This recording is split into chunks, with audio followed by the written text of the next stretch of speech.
মসজিদ তৈরি করে নেওয়ার নাম কি ঈমানের পরিচয়? না আপনি মুসলমান বলা যাবে? এর থেকে আপনি জান্নাত পেতে পারেন না, এর থেকে আপনার গুনাহ মাফ হতে পারে না, এর থেকে আপনার জান্নাত পাওয়ার কোনো অবকাশই হতে পারে না। আদম চলে গেল, হাওয়াও চলে গেল, আমাদেরকে ছেড়ে গেল। তোমরা পৃথিবীতে থাকো, মসজিদ তৈরি করো, প্রতি বছর 5টা করে গরু জবাই করো, আর একটা করে জালসা করে নাও, নেচে নাও, কুদে নাও, মেলা করে নাও, আর পৃথিবীতে 50-60 বছর 40 বছর বেঁচে পৃথিবীর বাগানকে শেষ করে আবার তুমি পটল তুলে তুমি জান্নাতে যাবে কি জাহান্নামে যাবে, এটা কি তোমার ব্যাপার। প্রিয় ভাইরা, এই স্বামী স্ত্রীকে সংমিশ্রণে যেই বাগাহাটির কথাগুলো আমি বলছিলাম, আজ সেই স্ত্রীর কথা বলতে গিয়ে, মেয়ের কথাকে বলতে গিয়ে আজ আরেকটি কথা আপনাদেরকে বলি, যে স্বামী স্ত্রীর সঙ্গে যে কি প্রেম ভালোবাসা আপনার জন্ম নেবে, এই জন্মটা সেরকম তার জুতা, তার পুরুষের জুতা, তার পা ধুয়ে দেওয়া, তার মুখটাকে পরিষ্কার করে দেওয়া রুমাল দিয়ে, নিজের আঁচল দিয়ে। পুরুষের তো কোনো দায়িত্ব থাকবে না। আপনি খেতে বসেছেন এক জায়গায়, হাদিস গিয়ে এসেছে, হযরত সাদ বিন আবি ওয়াক্কাস হাদিসটি বর্ণনা করছেন, কিতাবুল নিকাত হাদিসটি এসেছে, কিতাবুল আতইমাতে খাওয়া দাওয়ার অধ্যায়ে হাদিসটি বর্ণনা করা হয়েছে। হাদিসটাতে বলছে কি, হাত্তাল লুকমাতা তারফাউহা ফি ইমরাতি, কোন পুরুষ যদি তার স্ত্রীর মুখে একটা লোকমা উঠিয়ে দেয়, এটা এই মাদ্রাসাতে না মসজিদে ইবাদত বন্দেগী করা থেকে সবচেয়ে বড় ইবাদত। নারে তাকবীর! জোর করে নারা দিতে পারেন না নাকি? নারে তাকবীর! কে নিজের স্ত্রীর মুখে একটা লোকমা উঠিয়ে দিয়েছেন খেতে খেতে? হাত উঠান দেখি। কেউ নাই। এই ছেলেটা তো বিয়েই করেনি। শরমে হয়তো কেউ হাত উঠায় না নাকি? এটা লজ্জার কথা হলো, ইবাদতের কথা বলছি। ও যদি আপনার জুতা পরিষ্কার করে দেয়, আপনার মুখটাকে নিজের কেস দিয়ে যদি মুছে দেয়, আপনার শরীরের ঘামটা যদি মুছে দেয়, পাটাকে যদি জল দিয়ে ধুয়ে দেয়, আপনার কি উচিত হবে না যে তার মুখে একটা লোকমা উঠিয়ে দিই? তাহলে বাঁকা হাড্ডিটাকে সোজা করার এটাই হচ্ছে একটা পথ। ও যদি বিভিন্ন রকমের পথ অবলম্বন করে, আপনাকে করতে হবে কি, ভালো করে শুনে রাখুন। এখানে তালসরের বাজার আছে তো, হ্যাঁ? তখন তো আমরা 1 হাঁটু কাদাতে হেঁটেছি মামলা থেকে। এখন তো আপনারা একবারে মনে হচ্ছে কি যে একবারে মেট্রোপলিটন সিটির মতো শহর হয়ে গেছে, সুইচগেটের বাজার হয়েছে। যদি এরকম বেশি ঘোড়ার মতো যদি বিদাত নে লাগতা হয়, যদি আপনার স্ত্রী যদি ওরকমই করে, আহা, আপনার প্রয়োজন হবে একখানা শাড়ি দিয়ে, একখানা বিভিন্ন রকমের জিনিস দিয়ে সেই বাঁকা হাড্ডিকে কি সোজা করা। ওরে যুবক, তুমি জানো না, যদি তোমার স্ত্রী তোমার কথা না চলে, তোমার কথাতে যদি আজকে যদি তোমার কথাকে তোমাকে প্রত্যাখ্যান করে দেয়, তুমি যদি বলো ডানে চলে যাই বামে, যদি বলে বামে যদি চলে যায় ডানে, উত্তরে দক্ষিণে যায়, তোমার কথায় তর্ক বিতর্ক করে, ওরে বাঁকা হাড্ডি এটা করবে। আল্লাহ তাআলা সৃষ্টি করেছে, তোমার উচিত হবে হয়তো আমার স্ত্রী কিছু চাইছে, কিন্তু কিছুই চাইবে না, চাইবে না, চাইবে না।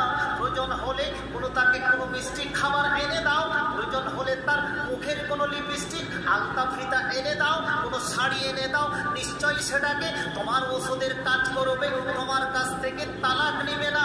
ঘোড়ার মতো কি তোমাকে সে লাফ মারবে না, মারবে না, পিছন দিক থেকে কি সরে যাবে না। এটাই হচ্ছে তার ওষুধ, এটাই হচ্ছে কি তার প্রমাণ। এইভাবে যদি তুমি করতে থাকো, তোমার 50 বছর চলে যাবে, 5টা থেকে 10টা ছেলে তুমি উৎপন্ন করবে, জন্ম দিবে।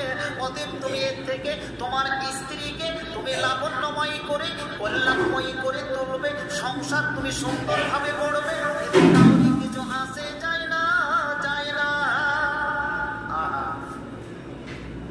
যেতে বললাম তো, মেয়েরা কি কোনো সোনার বদল না রূপার বদল? সোনার বদলে বা রূপার বদল তৈরি করে দিয়ে কোনো মাটি কাটা যায় কি? যাবে? যদি অতখানি সোনা বা রূপা থাকে, কোদল দিয়ে মাটি কেটে দেখবেন একটা কোপ দিলেই কিন্তু শেষ, আর পাওয়া যাবে না। লোহার কোদল দিয়ে মাটি কাটি তো কাটি কি কাটি না? তাহলে মেয়ে বা স্ত্রীটা কোনো লোহারও কোদল নয়, সোনারও কোদল নয়, আর রূপারও কোদল নয়। যখন তাকে মাটি থেকে সৃষ্টি করা হয়নি, ওকে যখন স্বামী থেকে সৃষ্টি করা হয়েছে আর পুরুষটাকে সৃষ্টি করা হয়েছে মাটি থেকে, তাহলে মাঠের কাজ কে করবে? পুরুষটা না স্ত্রী? পুরুষটা করবে। হাল চালাবে কে? কোদল চালাবে কে? বাইরে থেকে বিভিন্ন খাবার আনবে কে? স্বামী।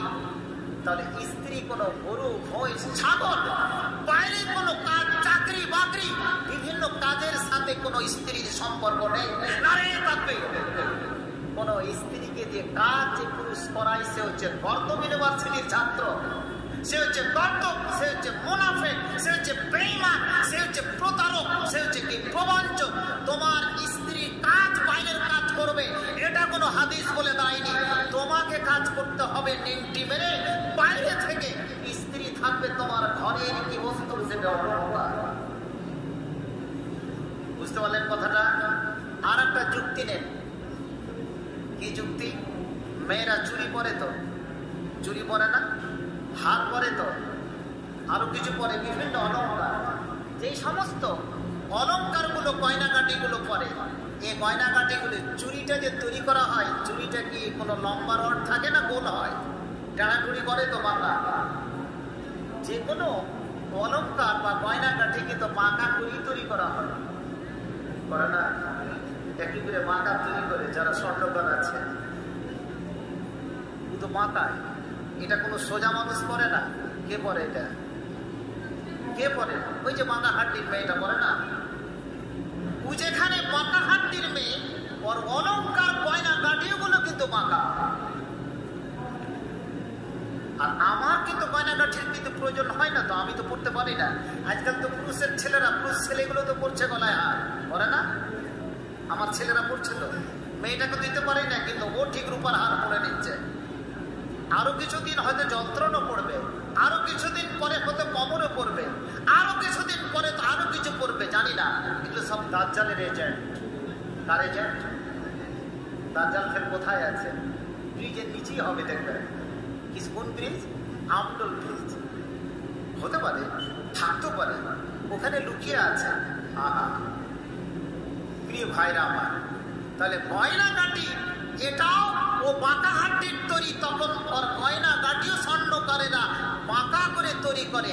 এই অলংকারটা ওই বাঁকা হাড্ডির তৈরি, মেয়েরা হচ্ছে অলংকার। অতএব তার বাঁকা হাড্ডির তৈরি অলংকার মেয়েকে বাঁকা করে বিভিন্ন তার গয়না গাটি তৈরি করা হয়। আরে তবে যুক্তিটা বুঝতে পারলেন কি পারলেন না? না পারলেন না? আহা, ওরে আমার যুবক যুবতী, জেনে রাখো, আল্লাহ যদি মেয়েটাকে বাঁকা করে সৃষ্টি করে, সে হাড্ডি যদি বাঁকার হয়, তার অলংকার, সে একটা অলংকার, মেয়ে একটা অলংকার, সুন্দর জিনিস, সে একটা সুন্দর রমণী। অতএব তারকে আজকে প্রত্যেকটা জিনিস, প্রত্যেকটা অলংকার কিন্তু সেই বাঁকা দিয়ে তৈরি হয়।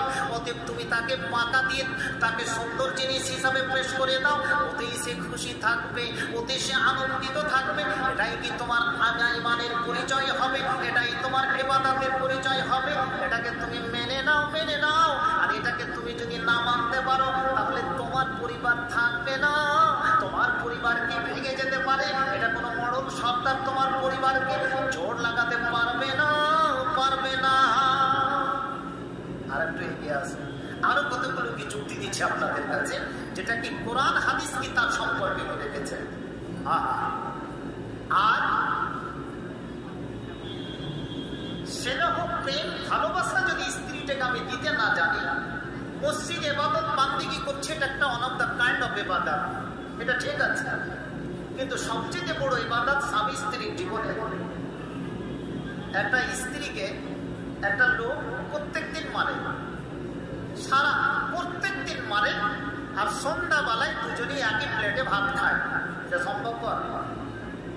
প্রত্যেক দিন কিন্তু মারে। এই মেয়েগুলো কিন্তু প্রচুর গন্ডগোল করছে, এরা কথা বুঝতে পারে না, না এদের স্বামীগুলোকে ডাকবো, ওকে প্রত্যেক দিন মারে আর সন্ধ্যাবেলায় কি খাবার খায়, দুজনই একই প্লেটে। একদিন পুরুষটা কোনো কারণে তাকে পিটায়নি, মারেনি, গোসলও করে না, খায়ও না, রাগ করে বসে আছে। তার মানে সেদিন তার উপরে মার পড়েনি। কারণটা কি?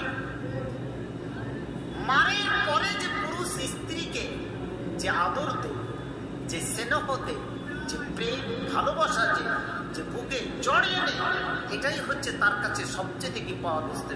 জোরে পড়ে আল্লাহু আকবার।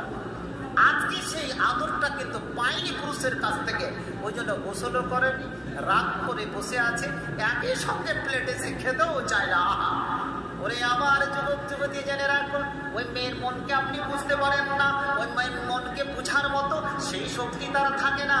এমন পুরুষ যদি তার স্ত্রীর মনকে বুঝতে না পারে, তার সম্পর্ক যদি তৈরি না করতে পারে, তাহলে সে আদর্শ পুরুষ নয়, সে আদর্শ কি মানুষ নয়। তার মনকে বুঝতে গেলে তোমাকে স্টাডি করতে হবে, তার জীবনকে তার বুঝতে হবে। এইভাবে জীবনকে তৈরি করে করে আপনাকে আগে বাড়িয়ে নিয়ে যেতে হবে। এটাই হবে কি তোমার পরিচয়, তোমার ইমানের পরিচয়, তোমার স্বামী স্ত্রীর পরিচয়। এইভাবে করতে করতে করতে তুমি আগে বেড়ে যাবে, তোমার জীবন তুমি তৈরি করে নিবে। এইভাবে করার পরে তোমার পরবর্তী জীবন সুখীময় হতে পারে, নইলে হতে পারে না, পারে না। এর থেকে তোমাকে বেঁচে থাকার কোনো পথ নেই।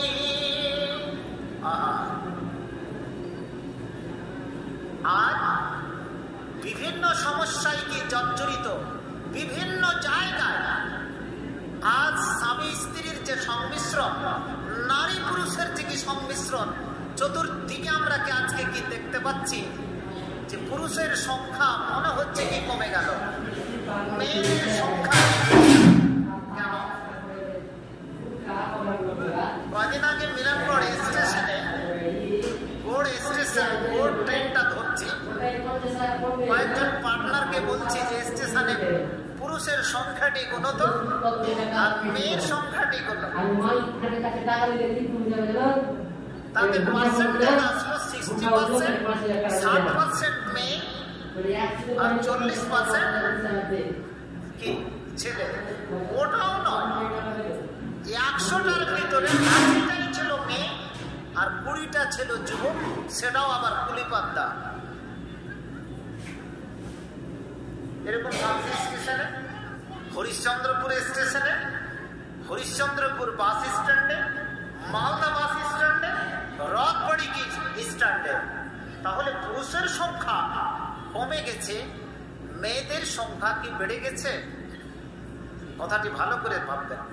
তবে উত্তরবঙ্গের পরিসংখ্যানে কিছুদিন আগে পড়লাম পেপারে, মেয়েদের সংখ্যা বেড়েছে পুরুষের সংখ্যার তুলনায়। নাউযুবিল্লাহি মিন যালিক। আমি যে আয়াত পাঠ করেছি, ওয়াবাত্তা মিনহুমা রিজালান কাসীরা, আল্লাহ তাআলা ওই স্বামী স্ত্রীর সংমিশ্রণে আদম এবং হাওয়া থেকে তাদের ওরসজাত সন্তানের ভিতরে রিজালান কাসীরা, পুরুষের সংখ্যা থাকবে বেশি। আবার নিসা শব্দের ব্যবহার করেছে, তারপরে কোনো বিশেষণ, কোনো অ্যাডজেক্টিভ, কোনো শব্দ কিন্তু কোরআনে ব্যবহার হয়নি। নিসা শব্দ ব্যবহার করেছে। মেয়ে জাতিকে সৃষ্টি করেছে, তবে মেয়েদের তুলনায় পুরুষের সংখ্যা বেশি বেশি। বলুন আলহামদুলিল্লাহ।